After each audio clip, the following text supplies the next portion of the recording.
the Johnson Wax Program with Fibber McGee and Molly.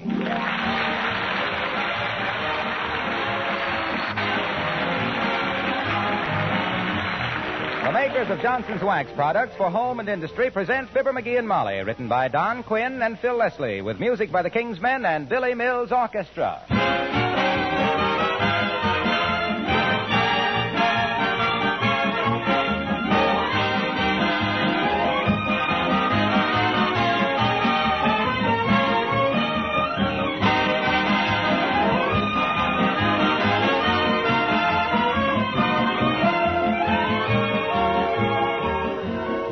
What two things are you most anxious to have in your home? Aren't they beauty and cleanliness? Well, think for a moment how easily and inexpensively you can have both beauty and cleanliness just with an occasional application of genuine Johnson's Wax to your floors, furniture, and woodwork. A rich, mellow, polished wax surface is a thing of beauty in itself. The wax brings out the grain and beauty of the wood. It adds a soft luster to leather, linoleum, and metal surfaces. And, of course, this tough wax film protects these surfaces against wear, dirt, and moisture. Dust and dirt do not adhere readily to a wax-polished surface. So cleaning is not only easier, but a waxed home is actually cleaner and more sanitary. Johnson's Wax is of the very finest quality and long-wearing. The cost is really very little. So why not practice protective housekeeping in your home with genuine Johnson's Wax? Dealers everywhere carry it.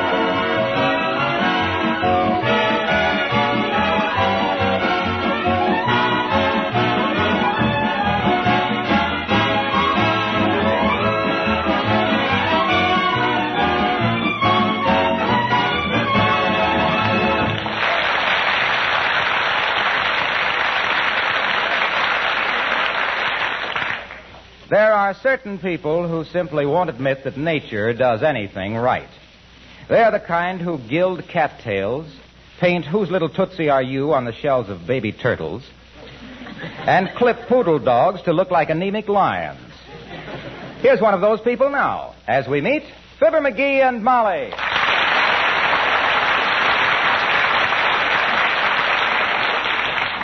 Hey, Fred, how much you charge me to paint this Christmas tree white? Why do you want it white, McGee? What do you mean, why do I want it white? You got 100 trees in this lot you've painted white. Yeah, and I think they're horrible. What? Some people like them that way. Never mind the artistic comment, Fred. How much? $10. $10? To spray a little white paint on this half-pint tree? Who do you think you are, Rembrandt? Looky here. Maybe you didn't understand, Fritz. I want this tree painted white, not gold-plated. $10. You're a pirate, and I'll bet you've made $200 already today. You're a cheapskate, and I've made $340. You're a robber, and you want to sell a half interest in this joint? You're a stoop, and I wouldn't sell my own mother a half interest. You're a low-down no-good.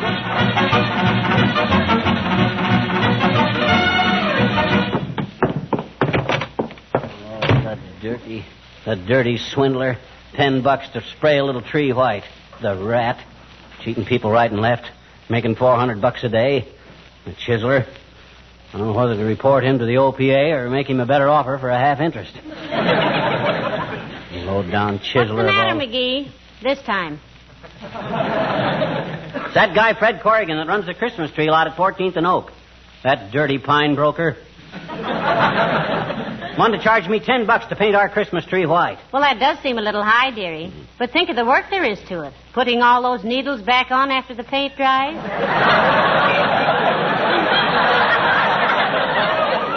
They don't take the needles off. They just spray the trees. Whoosh, whoosh, whoosh. That's all there is to it. Well, if wishing will make it so, why don't you do it yourself? If it's a $10 job, I can't afford to pay myself that much. Besides, I haven't got a paint spray, so... Hey, haven't we got a paint spray attachment on the vacuum cleaner? Oh, dear. Oh, my gosh, I can have that tree painted white before you can say, don't it look awful? Now, McGee, please, I realize we need the house painted, but not on the inside. Let's leave the tree green. Oh, you'll love a white one, Snooky. It's the modern thing. Nobody uses green trees anymore. They're outmoded. You don't say. Well, tell me, Salvador, what color snow are people using this year? Chartreuse? No kidding, Molly. White Christmas trees are all the rage. Everybody. They must be. They throw me into one. Now, look, sweetheart, just put the tree up and trim it. I love a green Christmas tree. Don't you, Alice? Don't I what, Mrs. McGee? Look, Molly, I'll put it up to Alice fair and square. and let her give an opinion. Here's the proposition, kid. If you were going to have a Christmas tree, which would you rather have? A dusty, drab, dirty old green one or a bright, snappy, glistening white one? Which, Alice? Mistletoe. Mistletoe. What an answer. Well, jeepers, don't you like to hang up a little bouquet of mistletoe, Mr. McGee? Oh, he's too shy, Alice. I am not shy. What good is mistletoe? Catch somebody under it, and it's either somebody you can kiss anyway, like your wife, or you get a slap in the chops before you can point up to it. Mistletoe, bah. That's just poison ivy with berries. Well, we'll put some up, Alice, and you'll see who manages to spend most of his time loitering around beneath it. Yeah. But honestly now, dear, do you like a white Christmas tree? Well, I like them all, Mrs. McGee. I don't care if they're purple. Gertrude always has a white one, though, and she likes them. Who's Gertrude? We know her. Oh, she's the boy who always rides past here in the cream-colored Cadillac and honks his horn, sister.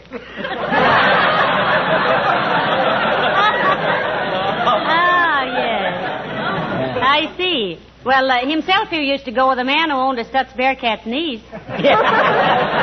Yeah, but I gave her up for an old guy with a broken-down Maxwell's daughter. But honestly now, Alice, don't you really prefer a white Christmas tree? Well, I got awfully tired of them, Mr. McGee. When I was a little girl, my father gave us kids some little tiny paintbrushes and told us to paint a Christmas tree white. Heavenly days. Wow. It must have taken you children a long time to paint a tree with little brushes. How long did it take you, Alice? Oh, we never did get it finished. But it kept us off the streets till we were 18 years old. Well, I got to wrap some presents. See you later.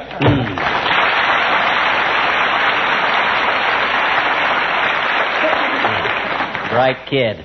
How all that lovely golden hair can grow out of that solid bone, I'll never know. Oh, she's awfully sweet, though, McGee.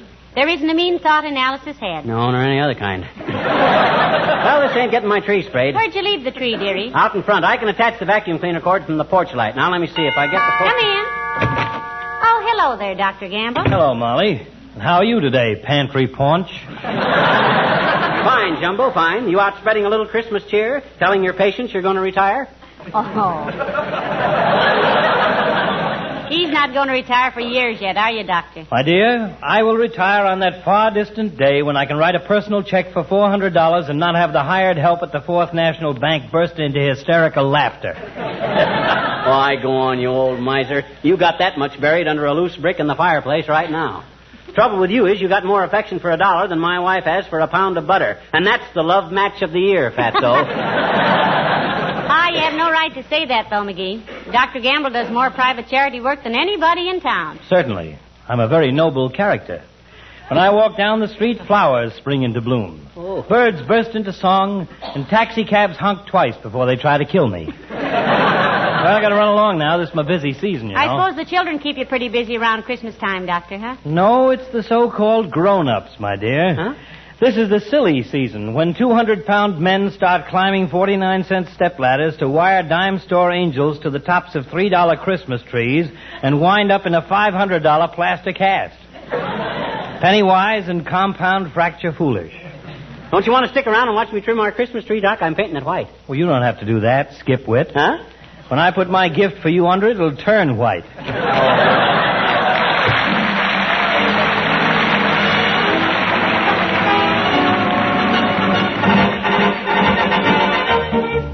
Billy Mills and the orchestra and the parade of the wooden soldiers.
thing, there it goes again. Clogs up like a sentimental woman at a sad movie. What seems to be the matter, dearie? This paint spray goes along all right for a minute, then it chokes up. And when it comes loose again, it throws a blob of paint that'd knock IQ out of the balcony. Well, pound it on the porch steps.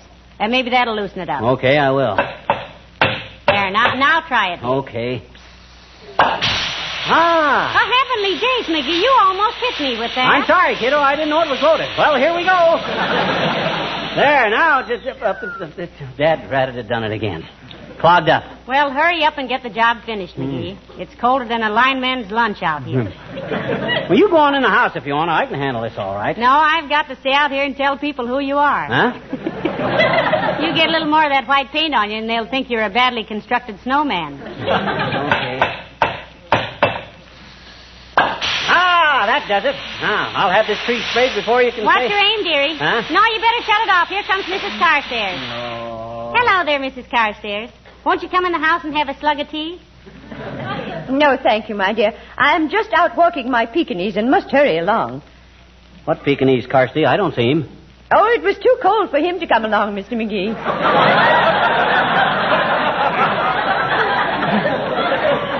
But as long as one of us goes out, he's satisfied. Ah, it's really a sweet little dog, Millicent, from what I've seen of him. Personally, I wouldn't have one of them four-legged dust mops as a gift. Give me a man-sized dog. I ever tell you about the hunting dog I had once, Carsty, by the name of Durante? Durante? Yeah, what a nose that dog had. Never forget one time we were walking through the woods. Me and my dog, pipe over my shoulder, gun in my mouth. What was that again? Gun over my shoulder and pipe in my mouth, when all of a sudden Durante freezes. He's on point. Nose quivering, tail out like a ramrod. 1 foot in the air. I raises my gun, walks slowly forward, and there, not 10 feet away, was a guy sitting on a stump. That was quite a dog, Mr. McGee. Trained to flush game wardens, was he? No, sir. I bawled the dog out, and then I was never so ashamed in my life. It was the smartest thing he'd ever done. Why? Well, sir, I got talking to the guy, and you know what? His name was Partridge. Oh. Henry W. Partridge. Wasn't that wonderful, Carsty? No, I don't think that's so remarkable, Mr. McGee. In the light of what a police dog of mine once did. What was that, Millicent? After all, it's so cold out tonight, the bologna won't spoil. Well, this dog of ours was extremely intelligent. Mm-hmm. One day I had him in the post office, and I noticed he was staring at the police posters on the wall. Suddenly, he dashed out the door and was gone. Probably went out to steal an apple off a fruit stand, Carsty. No. When I got home, he was gripping our butler by the vest pocket and was barking into the telephone, which he'd knocked off the table. When the police arrived, it turned out that Jarvis was wanted by the authorities in 3 states.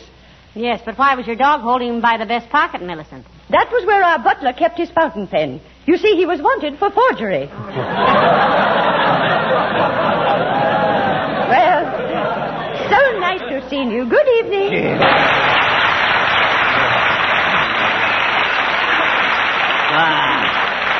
Who does she think she's kidding? I don't believe a word of that stuff. I'll bet she made that whole thing up. Well, never mind her, dearie. Get busy with that paint before it freezes solid, will you? Oh, gee, it might at that. Well, back to work. There she blows. Yeah. Stopped up again, McGee? Yeah, the doggone thing. I only got about a third of this tree sprayed, too. Maybe if... Hey. What? How could Carstairs' dog be gripping the butler by the vest and barking into the phone at the same time?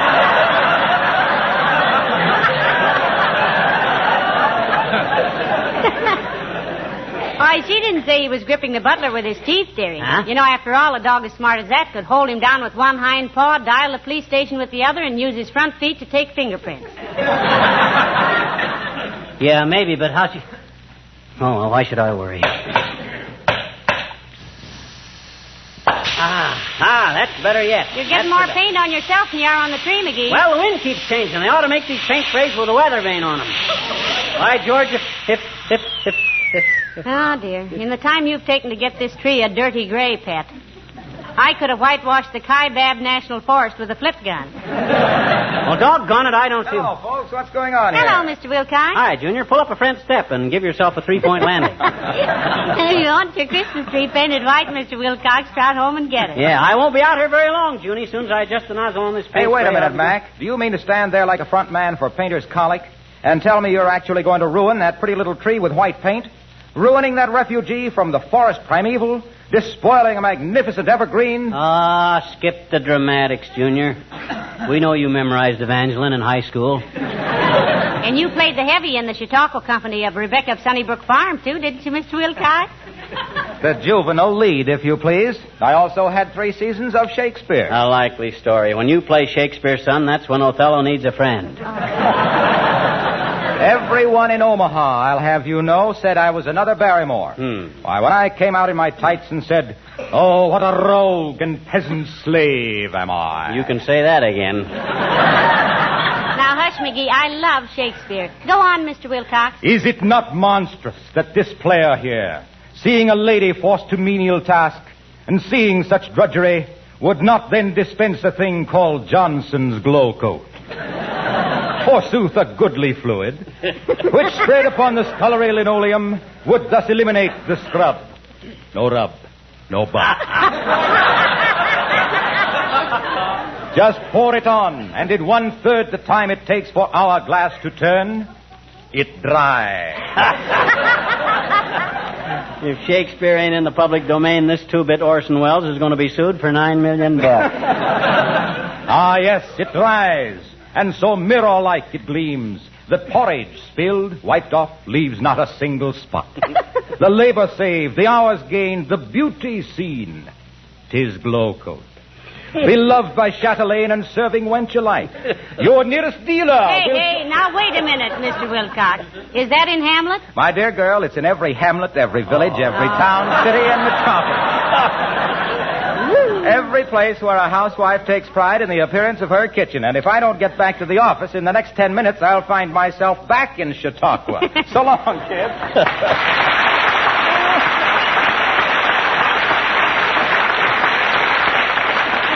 There goes the biggest ham I've seen since Blue Boy went to the state fair.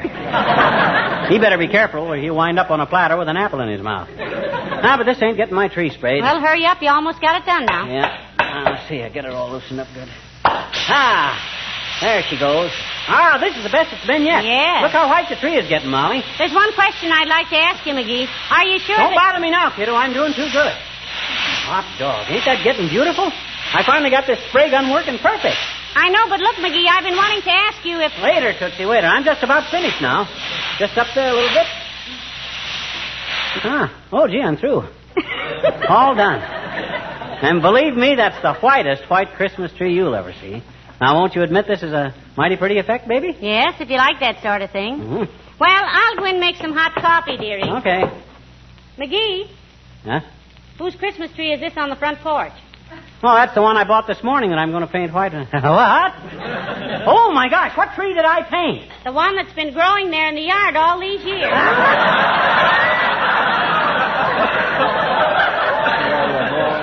Bring in the vacuum cleaner when you come. Of all that dead. If I ain't the dumbest bloke that ever drew breath. A wise guy. A know-it-all. Can't tell one tree from another, one that's growing and one that ain't. I'm a saphead. I'm a brainless, incompetent, ham-handed butterfingers.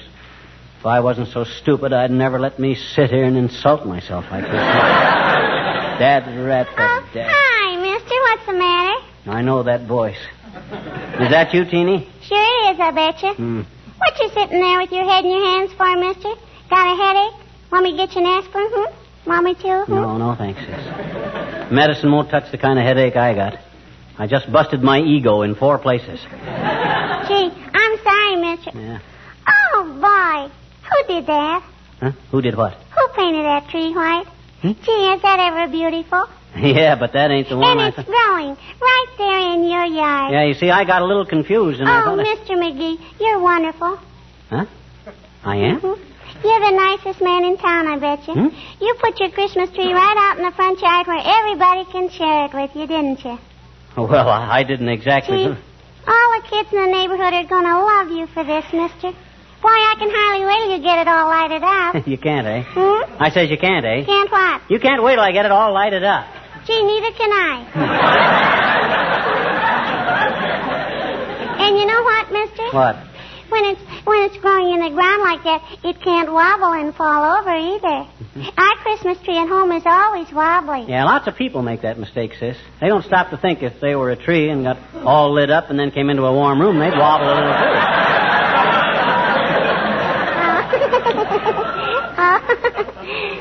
Skip it. So you think it looks all right out here in the front yard, huh? Oh, boy. I'll say. Now all the little children that haven't got Christmas trees can come and see yours, can't they? Yeah, I kind of plan to get a lot of little bags of candy and stuff and let the kids help themselves Christmas Eve, sis. I just planned that. Think they'd like that? Gee, will they ever? And us kids will sing. Sing what? You know, the song we sing for you every Christmas time. 'Twas the night before Christmas, the one we just recorded. Oh. Would you like to hear it now, mister? Would you? Yes. Yes, I believe I would, sis. Okay. Hey, Kenny, Johnny, Buddy, Randy, come here. He wants to hear it, all right.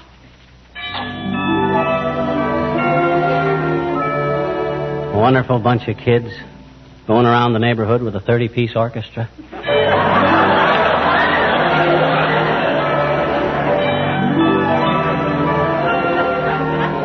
Twas the night before Christmas and all through the house not a creature was stirring, not even a mouse.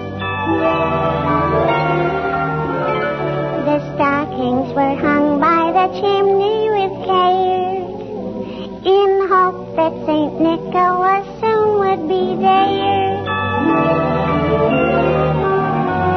The children were nestled all warm in their wee little beds, while visions of sugar plums danced in their wee little heads. Mama in her kerchief and I in my cap had just settled down for a long winter's night.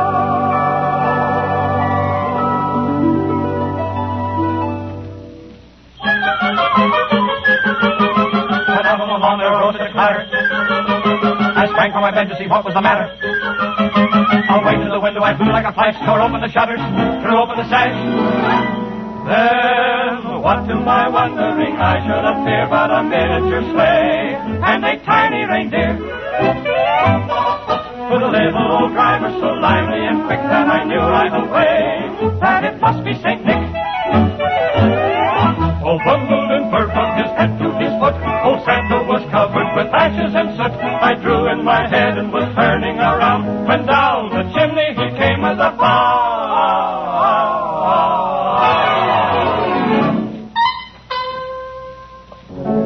His eyes, how they twinkle. His dimples, how merry. His cheeks were like roses. His nose like a cherry. His droll little mouth was drawn up like a bow. The beard on his chin was as white as the snow. The stump of a little old pipe he held tight in his teeth, and the smoke went around and around and around his head like a wreath. He was so chubby and plump, all right, jolly old elf. And I laughed when I saw him in spite of myself. He had a broad face, and a little round belly that shook when he laughed, like a bowl full of jelly. Oh, he gave me a wink of his eye and a twist of his head, a chuckle and a smile. I knew all the while I had nothing to dread. He spoke not a word, but went straight to his work and filled all the stockings. Oh, boy. Then turned with a jerk, then laying a finger aside of his nose, and giving a nod up the chimney he rose.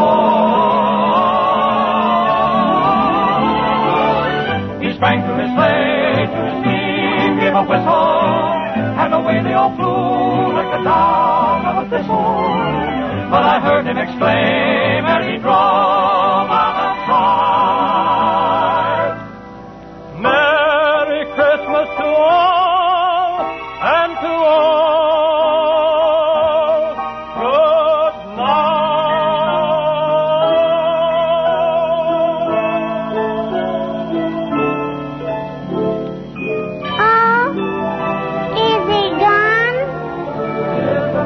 good after Christmas and all through the house, not a creature is stirring, not even a mouse. The presents are scattered and broken, I fear, and St. Nicholas won't come again for a year. The children are nestled all warm in their wee little beds, while memories of sugar plums dance in their wee little heads. Mama in her kerchief and I in my cap are settled at last for a long